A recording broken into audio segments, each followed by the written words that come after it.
Everything you need for this activity is shown here.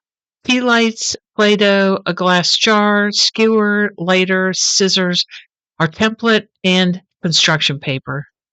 So we're going to start out by putting our template on top of our construction paper, and we're going to cut up that dotted line, and then we're going to start to cut around the spiral. Now, today's activity is brought to you by SkillTrek. They are the family-friendly program that ensures your kids won't have any major gaps in essential life skills.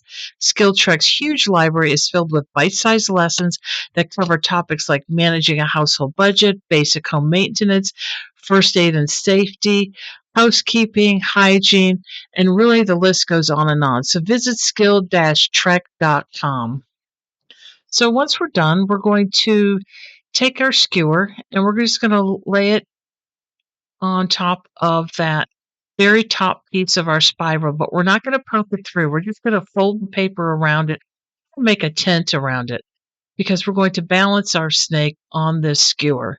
So you'll set up your experiment like shown here, and there's actually a fifth tea light on the other side of that cup. And you're going to take your snake and balance it. And then we're going to light the tea lights one at a time. And you may opt to wait about 5 to 8 seconds in between and see the effect each tea light has on the snake. And you may also want to move your tea lights out a half inch or an inch increments to see how it affects the movement once you light them one at a time.